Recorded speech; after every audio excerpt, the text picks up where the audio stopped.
একজন রাজা ছিলেন, রামায়ণে তার কথা আছে, আপনারা রামায়ণ আস্বাদন করেছেন, জানবেন, তার নাম শুনবেন। তিনি সংসারের ঝামেলায় হরি নাম করবার সময় পেতেন না, কিন্তু সাধু গুরু বৈষ্ণবের সঙ্গ করার ফলে তিনি ভগবানকে পেয়েছিলেন। মাত্র 24 মিনিট, মাত্র 24 মিনিট ভগবত ভজন করে তিনি ভগবানকে পেয়েছিলেন। আর তার নাম হচ্ছে ভগবান শ্রী রামচন্দ্রের দাদুর দাদুর বাবা। কি বললাম মা? ভগবান রামচন্দ্রের দাদুর দাদুর বাবা, যার নাম হচ্ছে খট্টাঙ্গ রাজ চক্রবর্তী। আর খট্টাঙ্গ রাজা ছিলেন অযোধ্যার রাজা, ধার্মিক রাজা, বিচক্ষণ রাজা, ন্যায়শীল রাজা, পরাক্রমশালী রাজা। কিন্তু ঘটনাচক্রে দেখা গেল একদিন স্বর্গরাজ্যে একজন অসুর গিয়ে ঝামেলা করছে, ইন্দ্রের সঙ্গে যুদ্ধ করছে। অসুরের নাম হচ্ছে নারী জঙ্গ। বারবার ইন্দ্র হেরে যাচ্ছে, কিছুতেই অসুরের সঙ্গে যুদ্ধ করে পারছেন না। তাই দেবরাজ ইন্দ্র চিন্তিত হয়ে গেলেন যে কি করা যাবে, কি করে অসুরকে পরাজিত কে করবে, আমি তো পারছি না। এমন সময় দেবর্ষি নারদ বললেন, মহারাজ আপনি চিন্তা করবেন না, একজন রাজা আছে অযোধ্যার রাজা, যার নাম হচ্ছে খট্টাঙ্গ রাজা, আপনি তাকে নিয়ে আসুন, তিনি আপনার সমস্যার সমাধান করে দেবে। ইন্দ্র এসে অযোধ্যায় এসে খট্টাঙ্গ রাজাকে অনুনয় বিনয় করে নিয়ে এলেন স্বর্গে। আর তিনি এসে 3 দিনের মধ্যে ওই অসুরকে শেষ করে দমন করে স্বর্গরাজ্যে শান্তি প্রতিষ্ঠা করে খট্টাঙ্গ রাজা তিনি তার বাড়ি অযোধ্যাতে ফিরে আসবেন। তাই দেবরাজ ইন্দ্রের সঙ্গে দেখা করতে গেছেন যে মহারাজ এবার আমি আসি, আমার দায়িত্ব শেষ, যে জন্য আপনি আমাকে ডেকেছিলেন অসুর বিনাশ হয়ে গেছে, তাহলে এবার আমি আসি। দেবরাজ ইন্দ্র বললেন, না না, আপনি এত কষ্ট করে এলেন, আমার এত সমস্যার সমাধান করলেন, এত বড় উপকার করলেন, আপনি একটা কিছু উপহার নিয়ে যান। খট্টাঙ্গ রাজা বলে, আমার কিছু লাগবে না, কিচ্ছু লাগবে না, আপনার এখানে যা আছে আমারও তো তাই আছে, আমিও তো রাজা, অযোধ্যার রাজা, তাই আমার কিচ্ছু লাগবে না। ইন্দ্র বললেন, না না, আপনি এত কষ্ট করে এলেন, স্বর্গে এলেন, খালি হাতে ফিরে যাবেন, এটা কিরকম যেন দেখায়, একটা কিছু নিয়ে যান।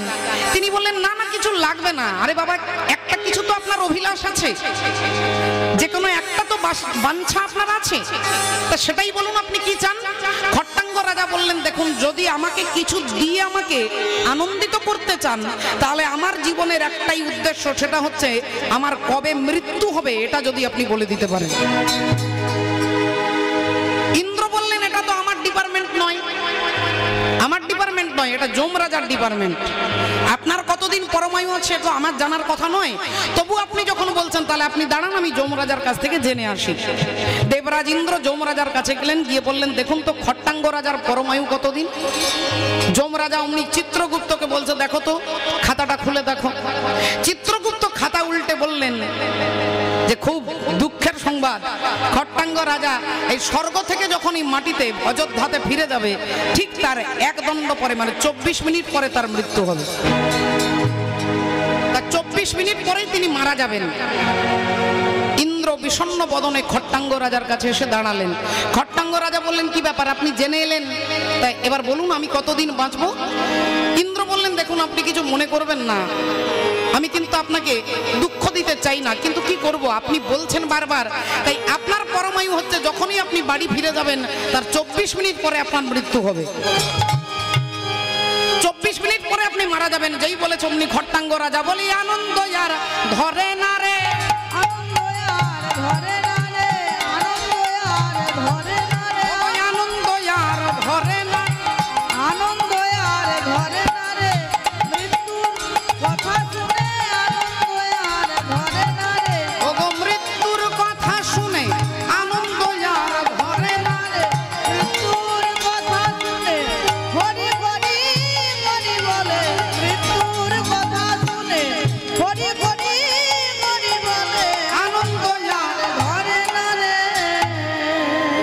এমন ভাবে লাফাতে শুরু করেছেন, দেবরাজ ইন্দ্র ভাবলেন মনে হয় মৃত্যুর কথাটা শুনে মনে হয় ওনার মাথাটা ঠিক নেই, হওয়ারই কথা। আচমকা যদি বলে যে 24 মিনিট পরে আপনি মারা যাবেন, তার তো মাথা ঠিক থাকবে না। তাই বললেন, হে খট্টাঙ্গ রাজা, একটু দাঁড়ান, একটু শান্ত হন। একটু শান্ত হন কি করবেন? এটাই বিধির নিয়ম। খট্টাঙ্গ রাজা বলে উঠলেন, আপনার কাছে আমি চিরকৃতজ্ঞ হয়ে রইলাম, আপনি দয়া করে আমাকে জানিয়ে দিয়েছেন আমি 24 মিনিট পরে মারা যাব। ইন্দ্র বলছে, আপনার দুঃখ হচ্ছে না? বললেন, না, আমার দুঃখ হচ্ছে না। আপনি 24 মিনিট পরে মারা যাবেন, আপনার দুঃখ হচ্ছে না? বললেন, না। তা আপনি এই 24 মিনিট ঘরে গিয়ে কি করবেন? আপনার স্ত্রীর সঙ্গে কথা বলবেন, না ছেলে মেয়ের সঙ্গে কথা বলবেন, না বন্ধু বান্ধবের সঙ্গে আড্ডা দেবেন, না নাতিকে কোলে নিয়ে আদর করবেন? কি করবেন আপনি 24 মিনিট? খট্টাঙ্গ রাজা বললেন, দেবরাজ ইন্দ্র, আমি ছোটবেলা থেকে শুনেছি নাকি মৃত্যুর সময় ভগবানের নাম বললে ভগবানকে পাওয়া যায়, কিন্তু মৃত্যু কখনো হবে আমরা তো কেউ জানি না।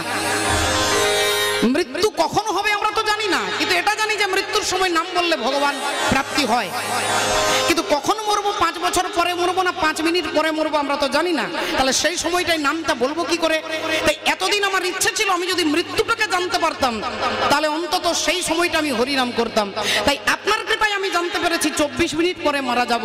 আর এই 24 মিনিট আমি ঘরে গিয়ে আমি স্ত্রীর সঙ্গে কথা বলবো না, আমি বন্ধু বান্ধবের সঙ্গে নয়, আমি রাস্তাতে নয়, আমি বাজারে নয়, আমি ঘরে নয়, আমি নাতি নাতনির সঙ্গে নয়। ওই 24 মিনিট যতক্ষণ আমার মৃত্যু না হবে, আমি দরজা জানলা বন্ধ করে আসনের মধ্যে বসে শুদ্ধ মনে শুদ্ধ প্রাণে যতক্ষণ না মৃত্যু হচ্ছে ততক্ষণ পর্যন্ত আমি হরি হরি হরি বলবো।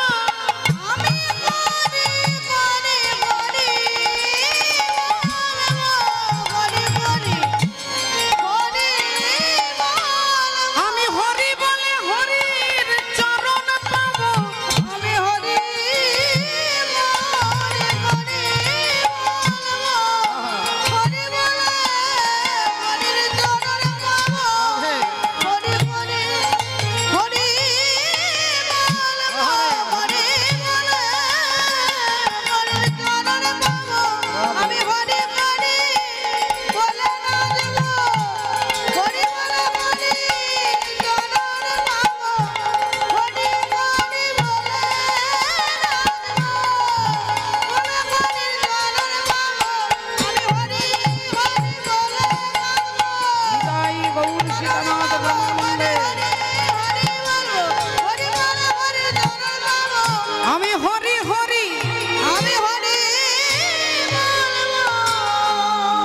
দেখুন মা, যতক্ষণ না মরবো ততক্ষণ হরি বলবো। আর ওই 24 মিনিটে হরি বলতে বলতে যদি মরতে পারি, ইয়ম ইয়ম বাপি শরণ ভাবম তজে তন্তে কলেবরম তম তম ভাব এ বয়ে কন্তে ও সদা তদ ভাব ভাবিতা। তাহলে আমি ভগবানকে পাবো। এটা সাধু সঙ্গের ফল। সাধু সঙ্গের ফলে তিনি সেই 24টা মিনিটকে কাজে লাগাতে পারলেন। আর সেই 24 ঘন্টা ভগবান আমাদের সময় দিয়েছে, সেই 24 ঘন্টার মধ্যে আমরা ভগবানকে ডাকবার সময় খুঁজে পাই না। বিভিন্ন অজুহাত, সংসারের চাপ, ঝামেলা, রান্না করা, বাসন মাজা, কাপড় কাচা, এত ঝামেলার মধ্যে হরি ভজন করব কি করে? বলে সাধুর কৃপা হলে জীব বুঝতে পারে, তখন সচেতন হয়ে যায়। রাধে রাধে। তাই মাননীয় ভক্তমণ্ডলী, ভক্তিমতী মায়েরা, এই কারণে শাস্ত্র বলছে, হাসি মাখা বদনে ছল ছল নয়নে আনন্দ কাননে মন ভ্রময়নিবা। একবার হরি বল হরি বল মনে রে আমার, একবার হরি বল হরি বল মনে রে আমার, একবার হরি বল হরি বল মনে রে আমার।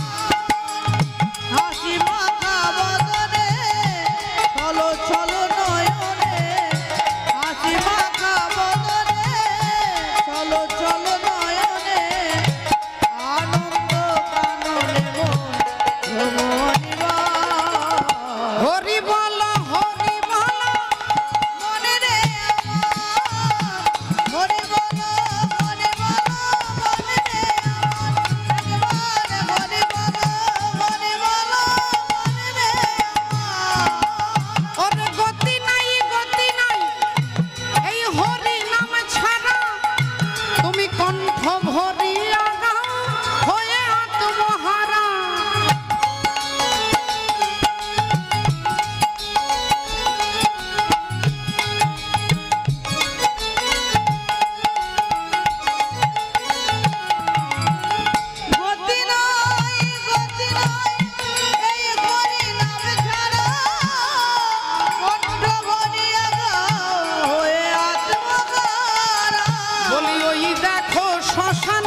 রাধে রাধে। তাই মা আজকে উগ্রসেনকে কারাগারে বন্দী করে দিলেন।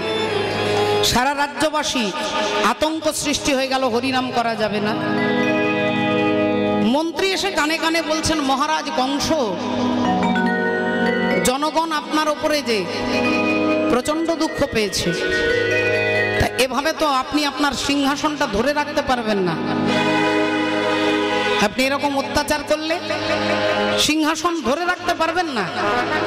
মন্ত্রী কানে কানে বলতেই কংস বললেন, কি করা যায়?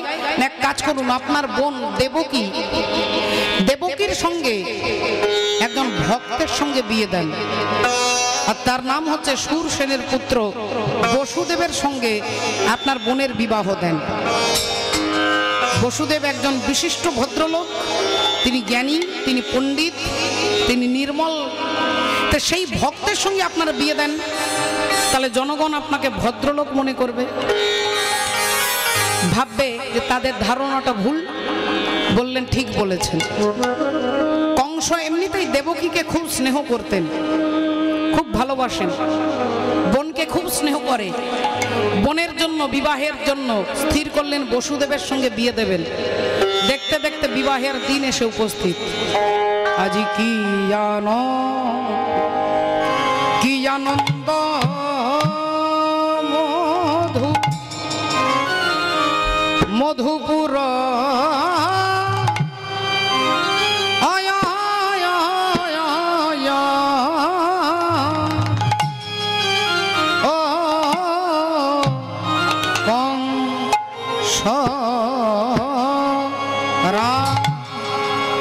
আজি কংস রাজ ভবনে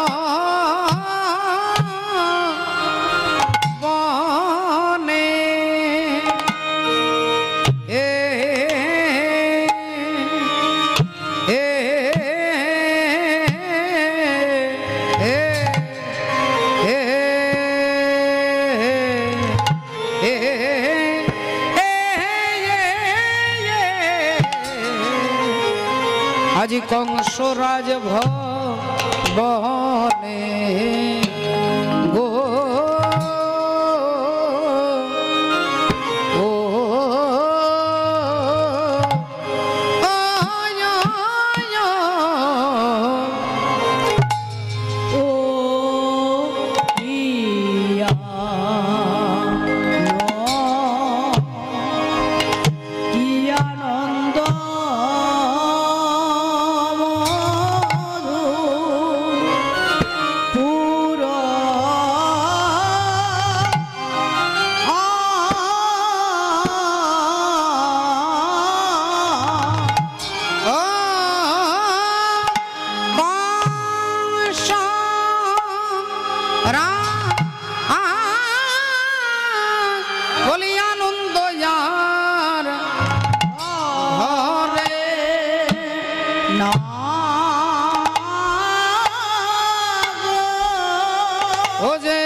হৃদয় মাঝে আনন্দ ধরে না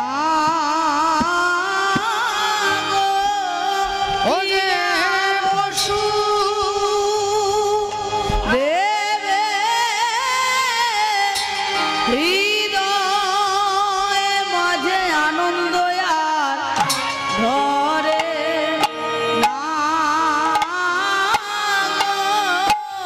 ও বসু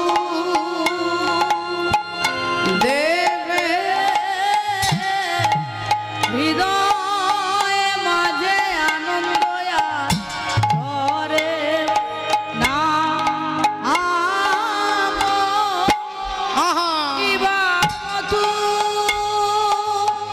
রার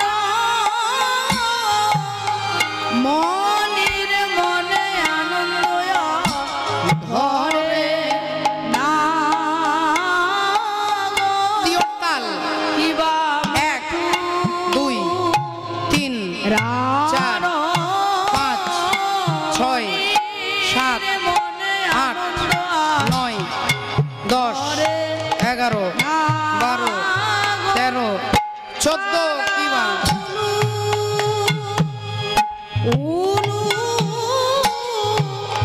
ধ্বনি করে আনন্দ হবে তাদের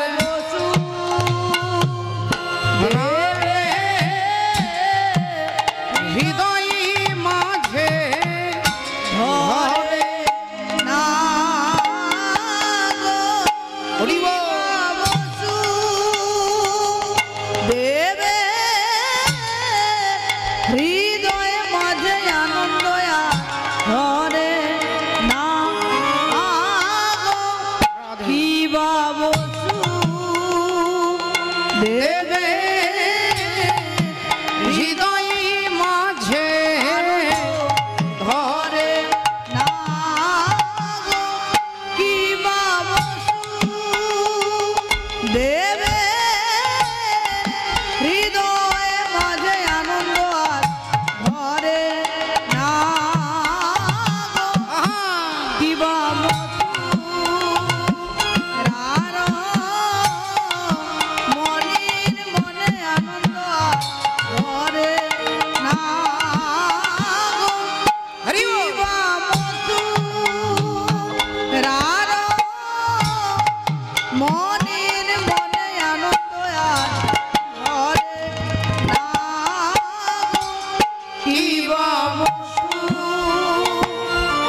কি আনন্দ। এই বসুদেব আর দেবকীর বিবাহের দিন ঠিক হয়ে গেল। আজ কি আনন্দ মধুপুরে,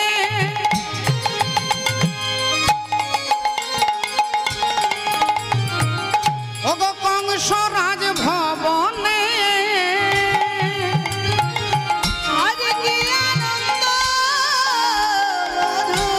মধুপুরে,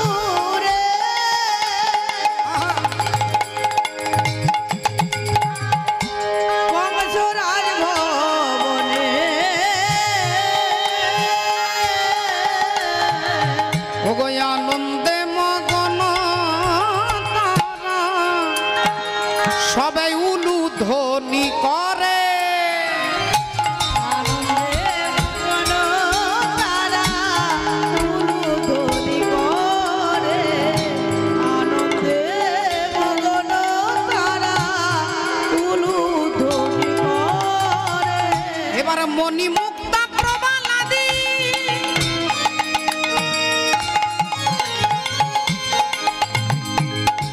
পরশ পাথর, আর তাহা দেখি বসুদেব বিশুদ্ধ অন্তর, তাহা দেখি বসুদেব বিশুদ্ধ অন্তর। তাদের আনন্দ আর ধরে না রে, আনন্দ আর ধরে না রে, ওই আনন্দ আর ধরে না রে, আনন্দ আর ধরে না রে, ও যে বসুদেবের হৃদয় মাঝে, আনন্দ আর ধরে না রে, বসুদেবের হৃদয় মাঝে আনন্দ আর ধরে না রে, বসুদেবের হৃদয় মাঝে উলু উলু ধ্বনি করে মধুর রমণী করে, উলু উলু ধ্বনি করে মধুর রমণী করে, উলু উলু ধ্বনি করে আনন্দ আর ধরে না। এখন মায়েরা দেখুন ঘটা করে আনন্দ করে বসুদেব দেবকীর বিয়ে হয়ে গেল। এবার বোনের বিয়েতে কোটি কোটি লক্ষ লক্ষ টাকা খরচা করেছে, হাতি ঘোড়া সোনা দানা। হরি বল বাবা, আপনাদের কাছে শ্রদ্ধেয় বাবা যাচ্ছেন গোবিন্দ সেবার জন্য। জয় রাধে, হরি বল, হরে কৃষ্ণ। দেখুন আজকে সেই সোনা দানা হিরে মণি মাণিক্য দিয়ে বোনের বিয়ে দিলেন। এবার বোনকে শ্বশুর বাড়ি নিয়ে যাচ্ছে, কিন্তু আজকে দেখুন কি আশ্চর্য, আজকে কিন্তু রথটা চালাচ্ছেন কংস। বসুদেব দেবকী রথে বসেছেন, আজকে রথ চালিয়ে নিয়ে যাচ্ছে কংস। কিন্তু সমস্যা হলো এই যে যখনই ড্রাইভার হবে কংস, তখনই গাড়ি অ্যাক্সিডেন্ট হওয়ার ভয় আছে। আমরা অর্জুনের রথের সারথি দেখেছি ভগবান শ্রীকৃষ্ণকে, তিনি অর্জুনের রথের সারথি ড্রাইভার, যেখানে ভগবানকে ড্রাইভার করা হবে। আপনারা জানেন যে তার পরিণাম কি? তার পরিণাম হচ্ছে যে কুরুক্ষেত্রের যুদ্ধে পঞ্চপাণ্ডব জয়লাভ করলেন। কিন্তু আজকের ড্রাইভার হচ্ছে কংস। কংস মানে কি না, কংস মানে কাম। কাম। এবার আমার দেহের সারথি আমি ভগবান শ্রীকৃষ্ণের চরণে নিবেদন করব, না আমার দেহের সারথি আমি কামকে করব, সেটা বিচারের বিষয়। যদি কামকে করেন তাহলে কাম আপনাকে ধ্বংসের দিকে এগিয়ে নিয়ে যাবে। আজকে কংস রথ চালাচ্ছে, বসুদেব দেবকী বসছে। দেবকী মনে মনে ভাবছে আমার দাদা কত ভালো, আমার দাদা আমাকে কত ভালোবাসে, আমার দাদা আমার জন্য কত খরচা করেছে, আমার দাদা আমার জন্য কত কান্নাকাটি করছে, আমার দাদা খুব ভালো। এটা দেবকীর ধারণা নয়, হাজার হাজার বোনেদের ধারণা, হাজার হাজার মায়েদের ধারণা, হাজার হাজার ভাইয়ের ধারণা যে আমাদেরকে খুব ভালোবাসে, খুব ভালোবাসে। রাধে রাধে। কিন্তু বাবা ঠাকুর আজকে দেবকীর ধারণাটা পাল্টে দেওয়ার জন্য, দেবকীর ধারণা ভুল এটা প্রমাণ করবার জন্য আজকে কি হচ্ছে দেখুন। এখন কংস বসুদেব দেবকীকে রথে বসিয়ে নিয়ে যাচ্ছেন। রথ চলেছে ঘড় ঘড় করে, ঘড় ঘড় করি রথ ভাইয়া চলিল, ঘরে ঘরে করিল ভাইয়া চলিল, ঘরে ঘরে করিল চলে যায়।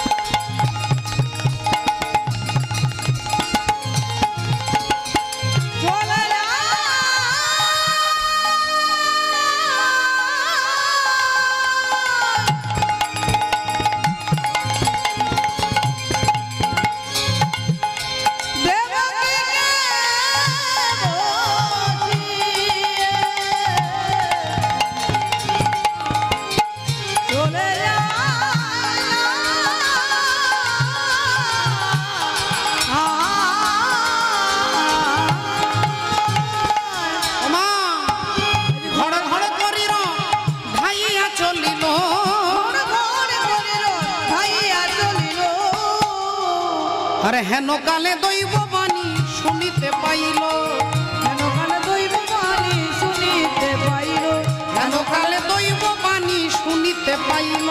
হেন কালে দৈব বাণী শুনিতে পাইল। হঠাৎ কংস যাচ্ছে আর তিনি চমকে উঠলেন, কে যেন পেছন থেকে চিৎকার করে ডাকলেন, কংস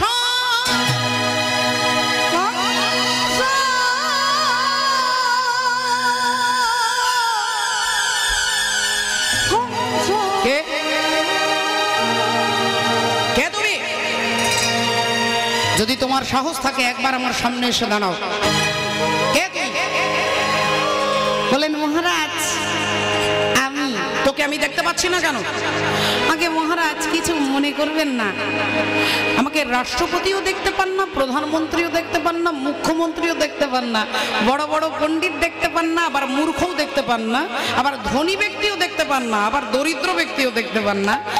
তাই আমাকে জগতে কেউ দেখতে পায় না, কিন্তু আমি আছি। আমার নাম হচ্ছে নিয়তি, ভাগ্য।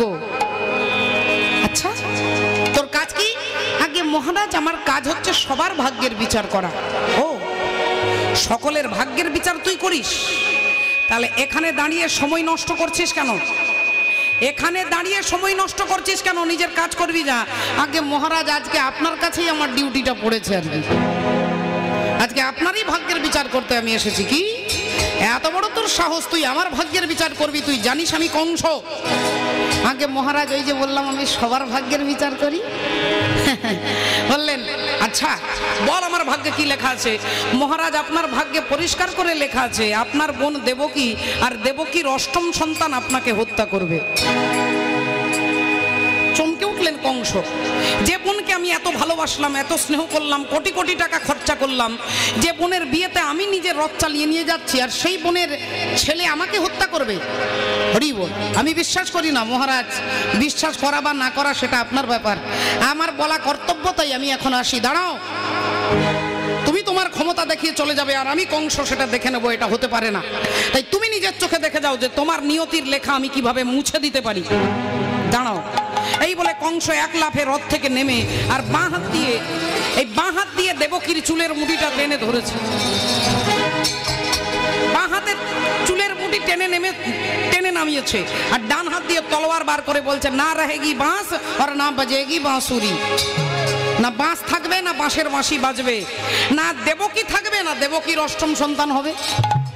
তার প্ল্যানটা খুব ভালো, যে দেবকীকেই মেরে ফেলবো, তাহলে তার দেবকীর অষ্টম সন্তান হবে না। রাধে রাধে। তাহলে এতক্ষণ দেবকীর বদ্ধ ধারণা ছিল যে আমার দাদা আমাকে ভালোবাসে। আমাদেরও ধারণা বাবা, সংসার সমুদ্র। সংসারকে সমুদ্রের সঙ্গে তুলনা করলেন কেন?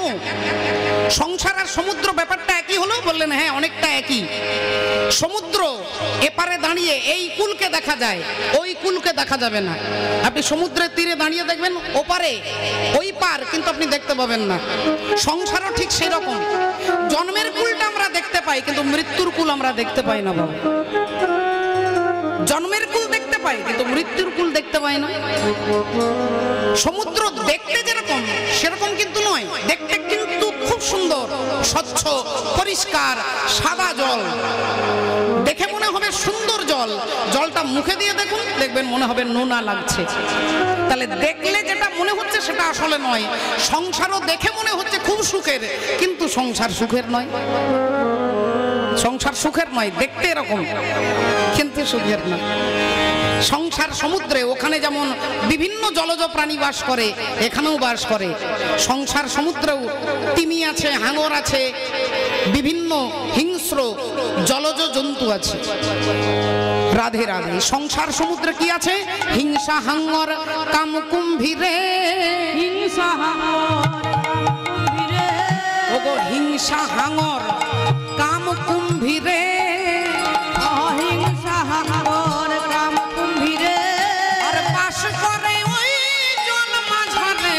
হিংসা হাঙর কাম কুম্ভীরে, বাস করে ওই জলের ভিতরে। হিংসা হাঙর কাম কুম্ভীরে। তাহলে দেখুন, সমুদ্র পেরিয়ে যেতে হবে হনুমানকে। ওখানে রয়েছেন কে? না মা সীতা দেবী। এপারে রয়েছেন হনুমান, ওপারে রয়েছেন মা সীতা। ওপারে সীতা রয়েছেন কেন? ওপারে রয়েছেন ভক্তি।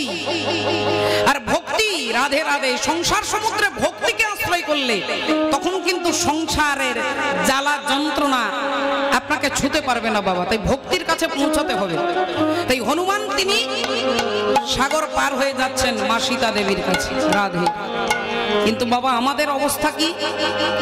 আমরা ভাগবতে পড়েছি, আমরা জেনেছি, আমরা শুনেছি, এখানে কীর্তন হয়, ভাগবত হয়, আপনারাও শুনেছেন, জানেন সকলে। গজেন্দ্র মোক্ষম বলে ভাগবতে যে অধ্যায় রয়েছে সেখানে হরিবল, সেখানে ভাগবতে রয়েছে একটা হাতি, আর তিনি ছিলেন পূর্বজন্মে রাজা ইন্দ্রদ্যুম্ন। রাজা ইন্দ্রদ্যুম্ন তিনি পুজো করতে বসেছেন, এমন সময় ঋষি অগস্ত্য এসেছেন ভিক্ষা চাইতে। ইন্দ্রদ্যুম্ন রাজা ভাবলেন আগে পুজোটা সেরে নি, তারপরে ভিক্ষে দেব। কিন্তু এমন সময় অগস্ত্য ঋষি 3 বার বললেন ভিক্ষাং দেহি।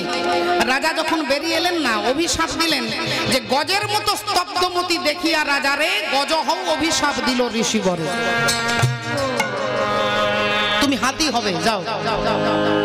অভিশাপ দিলেন ইন্দ্রদ্যুম্ন রাজা, তিনি হয়ে গেলেন হাতি। কিন্তু ধার্মিক রাজা, তাই তার পূর্বজন্মের সংস্কারগুলো রয়ে গেল।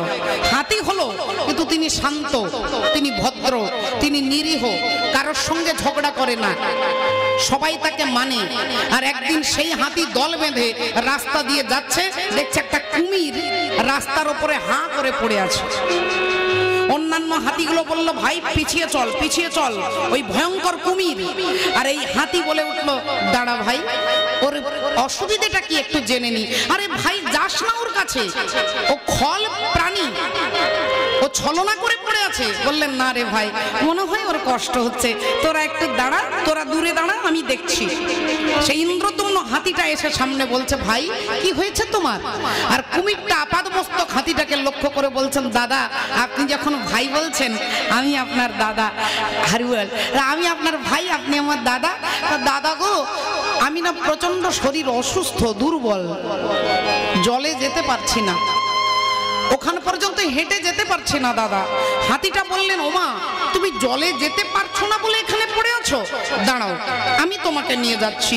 এই বলে হাতিটা সুড় দিয়ে কুমিরটাকে পিঠের মধ্যে তুলেছে, আর পিঠের মধ্যে তুলে এইবার নিয়ে যাচ্ছে। 1 পা 2 পা করতে করতে জলের কাছে এসে কুমিরটাকে বলছে ভাই এবার তুমি নেমে যাও।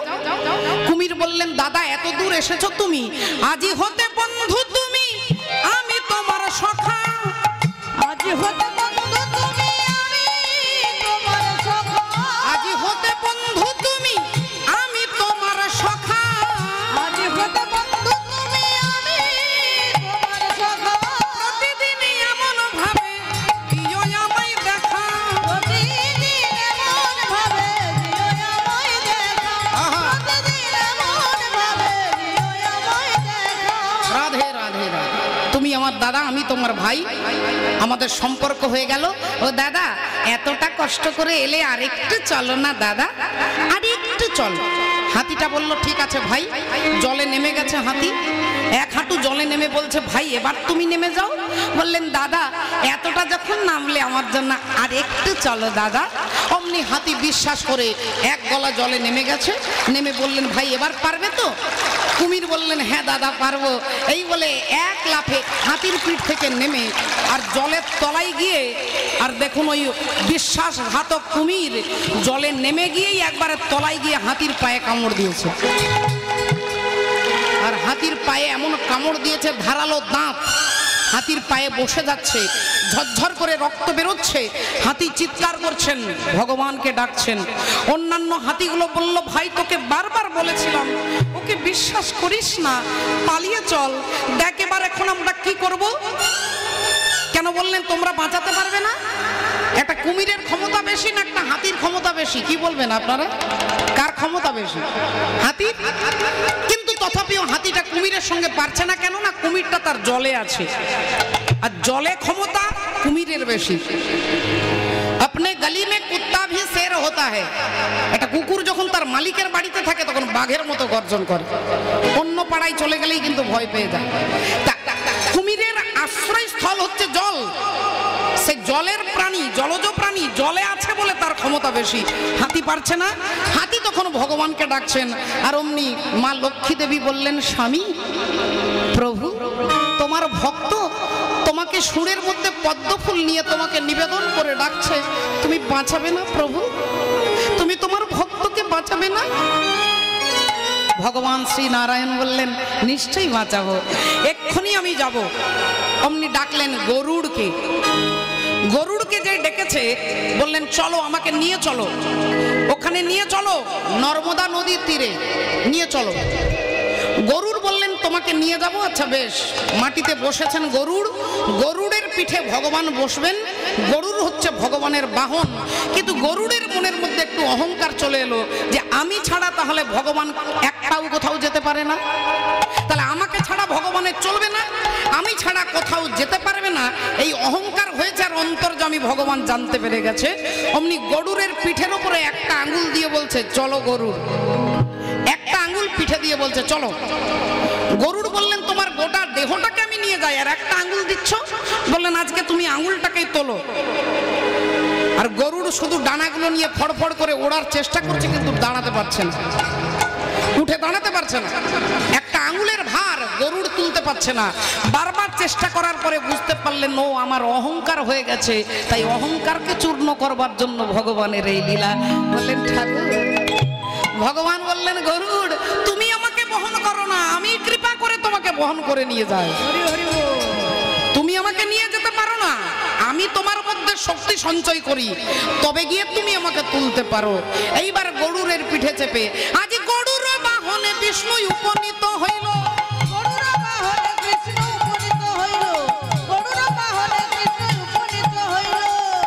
আর উপনীত হয়ে দেখলেন যে হাতিটার পায়ে কুমিরটা একবার দাঁত দিয়ে টিপে ধরেছে, হাতি নিস্তেজ হয়ে যাচ্ছে, আর পারছে না। তখন সুদর্শন চক্রটাকে গিয়ে বলছে, যাও কুমিরের গলাটা কেটে দাও, যাও। অমনি সুদর্শন চক্র গিয়ে কুমিরের দেহ থেকে মুন্ডটাকে আলাদা করে দিয়েছে। আর যেই আলাদা করে দিয়েছে, অমনি কুমিরের আত্মা গিয়ে পরমাত্মার চরণ পেয়ে যাচ্ছে।